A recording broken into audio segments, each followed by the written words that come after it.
Friends, आप सभी का मोस्ट वेलकम है यूट्यूब चैनल विजेता कुल में। साथियों, ये वीडियो आप सभी के लिए बहुत ही इम्पोर्टेंट है।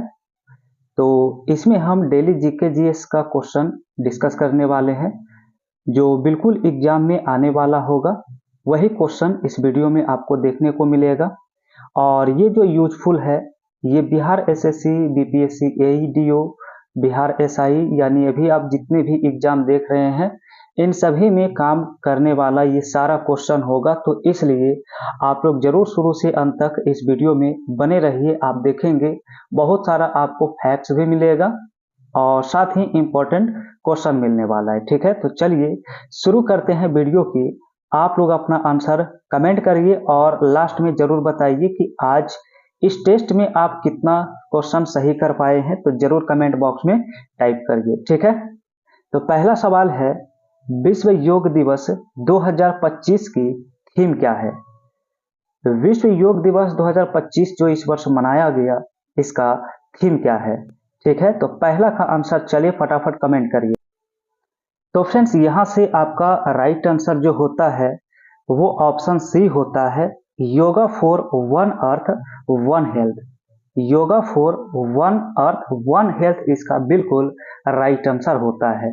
तो अब यहाँ से क्वेश्चन ये बन सकता है कि विश्व योग दिवस जो है कब मनाया जाने लगा, कब मनाया जाता है?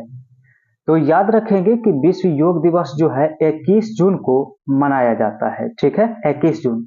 जितने भी आप ये पॉइंट्स देख रहे हैं तो इसे जरूर याद करिए, ये पॉइंट्स आपके बिल्कुल एग्जाम में छपने वाला होता है। ठीक है, दूसरा दिवस पूछा जाता है कि राष्ट्रीय युवा दिवस कब मनाया जाता है? तो 12 जनवरी को राष्ट्रीय युवा दिवस मनाया जाता है। नेक्स्ट पॉइंट याद रखिए कि राष्ट्रीय विज्ञान दिवस कब मनाया जाता है? तो राष्ट्रीय विज्ञान दिवस 28 फरवरी को मनाया जाता है। इसमें वही सारे दिवस है जो एग्जाम में बिल्कुल कई बार पूछा गया है और हर बार पूछा जाता है। साथ ही देखिए, विरासत दिवस पूछा जाता है, तो विरासत दिवस जो है 18 अप्रैल को मनाया जाता है। ठीक है, चलिए आगे आते हैं। अगला सवाल हमारा है, क्वेश्चन है कि कब्रिस्तान R37 का साक्ष्य कहां से मिला है? कब्रिस्तान R37 का साक्ष्य कहां से मिला है? तो आंसर इसका हड़प्पा होता है। ये जो मिला है हड़प्पा से, ऑप्शन ए इसका क्या होता है? Right answer. अब फ्रेंड्स, महत्वपूर्ण यहाँ पर हम पॉइंट्स डिस्कस करने वाले हैं। अब यहाँ पर अगर साक्ष्य की बात करें तो एक एक करके सारे सिंधु सभ्यता के स्थल से कौन कौन सा साक्ष्य मिला है वो जरूर यहाँ पर आप लोग याद करिए।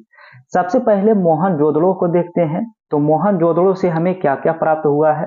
तो मोहनजोदड़ो से बृहद स्नानागार मिला है, मातृ देवी की मूर्ति, कांसे की नर्तकी की मूर्ति, पशुपतिनाथ की मूर्ति, हाथी के कपाल खंड इत्यादि का साक्ष्य जो मिला है ये सभी के सभी मोहनजोदड़ो से प्राप्त हुए हैं।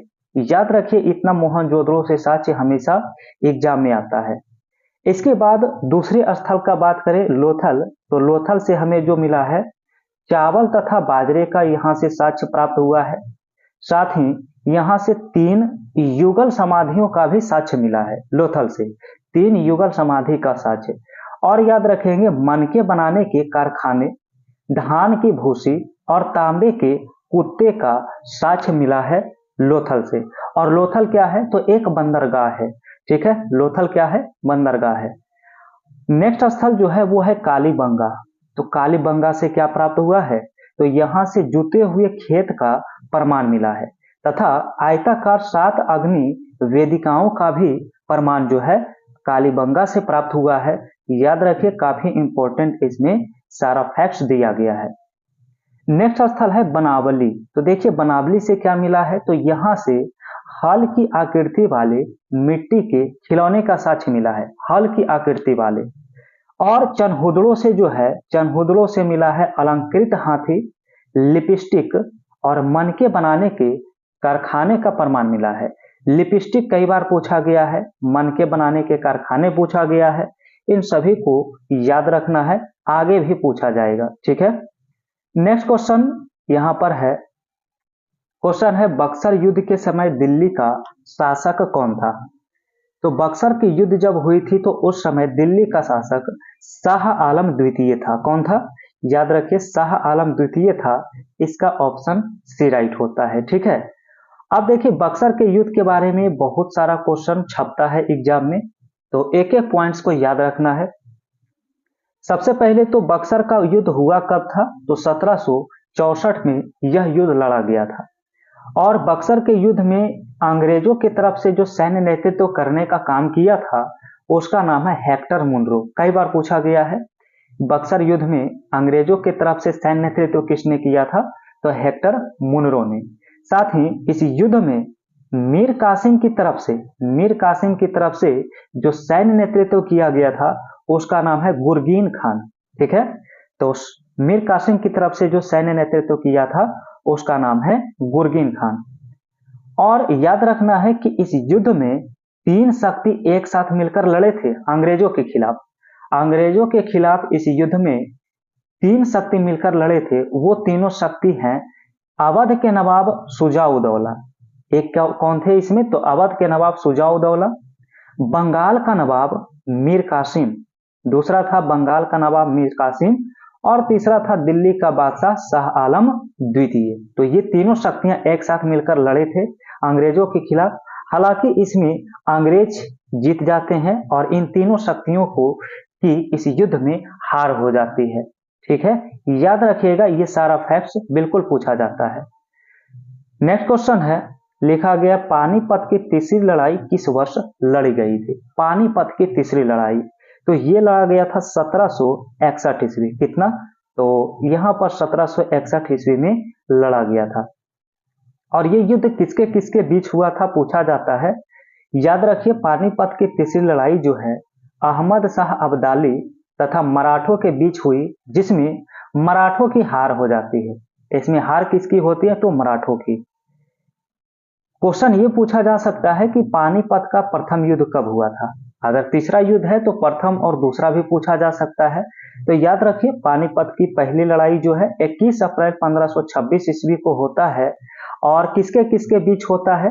तो यह युद्ध जो है पानीपत की प्रथम लड़ाई बाबर और इब्राहिम लोदी के बीच होता है। ठीक है, जिसमें बाबर का विजय होता है, बाबर जीत जाता है और वो मुगल वंश की क्या करता है? स्थापना करता है।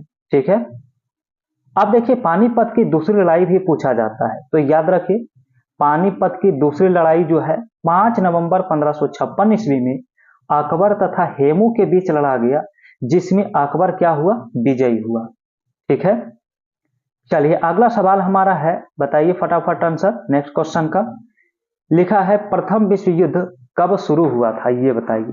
तो प्रथम विश्व युद्ध की शुरुआत पूछा गया है। तो याद रखिए 1914 ईस्वी में इसकी शुरुआत होती है। तो 1914 से 1918 तक प्रथम विश्व युद्ध का समय होता है। और ये विश्व युद्ध हुआ क्यों? क्या इसका तात्कालिक कारण था? एग्जाम में कई बार पूछा गया है, तो यहां से आप लोग याद रखिए। प्रथम विश्व युद्ध का तात्कालिक कारण पूछा जाए, मोस्ट वीवीआई प्रश्न है ये। प्रथम विश्व युद्ध का जो तात्कालिक कारण माना जाता है वो है सेराजेवो हत्याकांड। क्या है? सेराजेवो हत्याकांड। 28 जून 1914 को ऑस्ट्रिया के राजकुमार फर्डिनेंड तथा उसकी पत्नी सोफिया की सेराजेवो में हत्या कर दिया जाता है और यही इसका क्या बनता है? तात्कालिक कारण बनता है। 28 जुलाई 1914 को प्रथम विश्व युद्ध की शुरुआत होती है। 28 जुलाई 1914, ये डेट याद रखिए। प्रथम विश्व युद्ध की जो समाप्ति है वो वर्साई की संधि के तहत होती है। और वर्साई की संधि कब हुआ था? तो 1919 में वर्साई की संधि की गई थी। ठीक है, नेक्स्ट प्रश्न है, बताइए आंसर इस सवाल का। लिखा गया वायु में 1 डिग्री सेल्सियस के तापमान बढ़ने पर ध्वनि की चाल कितनी बढ़ती है? बहुत बार ये सवाल पूछा गया है एग्जाम में।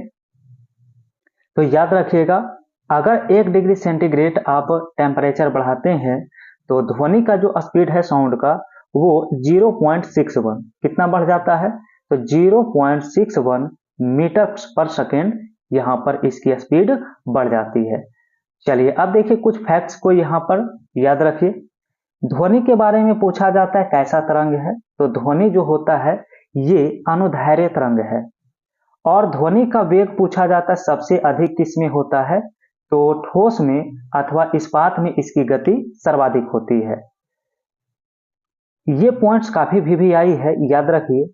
जब ध्वनि एक माध्यम से दूसरे माध्यम में प्रवेश करती है तो ध्वनि का चाल और तरंग दैर्घ्य बदलता है, लेकिन आवृत्ति इसमें नहीं बदलता है। काफी इंपॉर्टेंट फैक्ट्स है जिसे आप बिल्कुल यहां पर याद करिए।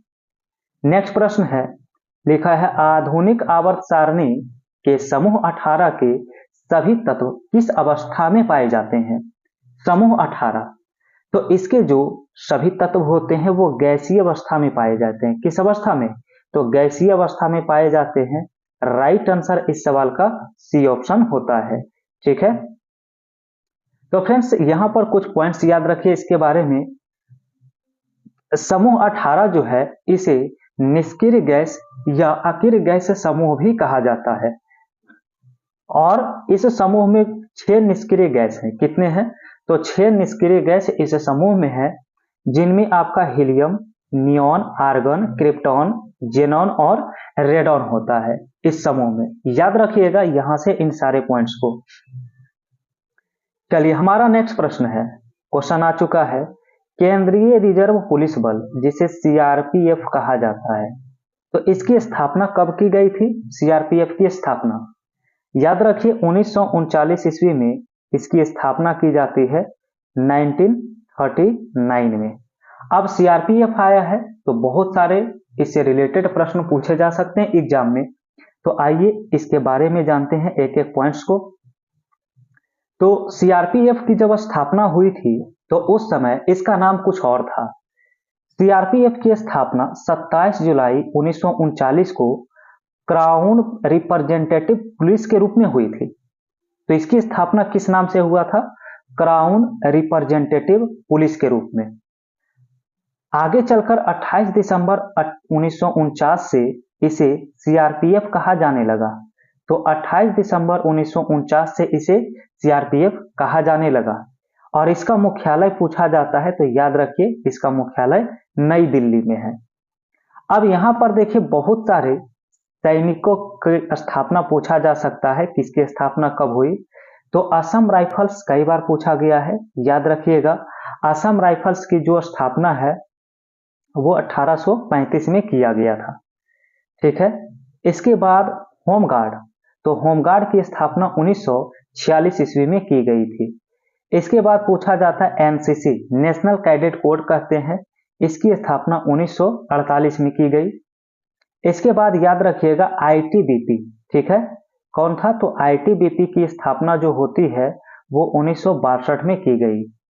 बीएसएफ बॉर्डर सिक्योरिटी, ठीक है, फोर्स की स्थापना 1965 में की जाती है। और सीआईएसएफ की स्थापना जो है ये 1969 में किया गया। और एनएसजी की जो स्थापना है, एनएसजी की स्थापना 1984 में किया गया था। इन सभी को बिल्कुल याद करिए, एग्जाम में बिल्कुल छपता है यहां से। ठीक है, आइए नेक्स्ट प्रश्न है, बताइएगा आंसर। क्वेश्चन है मिल्क मैन ऑफ इंडिया के नाम से किसे जाना जाता है, तो ये भी इंपॉर्टेंट प्रश्न है, याद रखिए। मिल्क मैन ऑफ इंडिया के नाम से डॉक्टर वर्गीज कुरियन को कहा जाता है, वर्गीज कुरियन।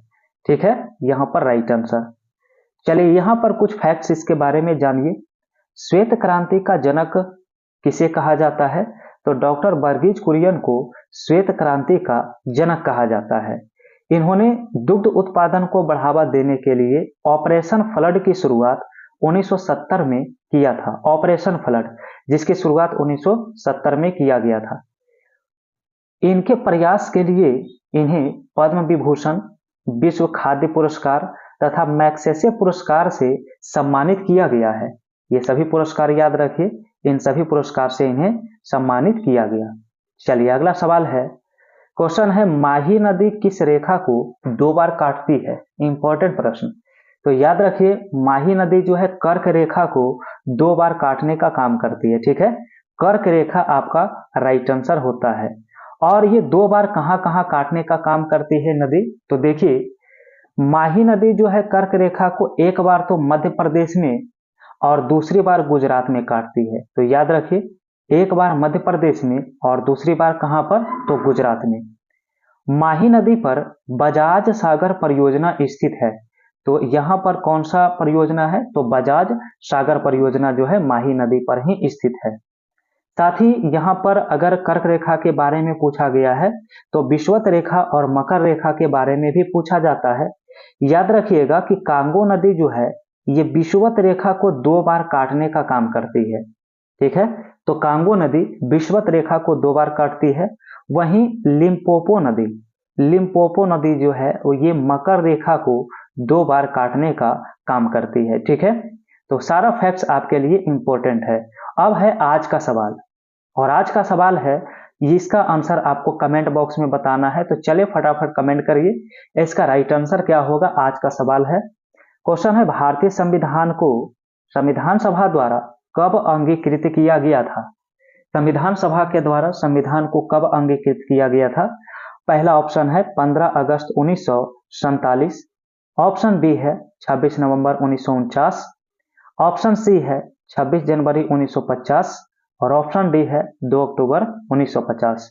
चलिए इसका आंसर आप सभी को क्या होता है गेस करिए और अपना आंसर कमेंट करिए। ठीक है, तो फ्रेंड्स अगर वीडियो आप सभी को पसंद आया है तो वीडियो को लाइक जरूर करिए, शेयर करिए, और चैनल पर पहली बार जुड़े हैं तो आप लोग चैनल को भी सब्सक्राइब करिए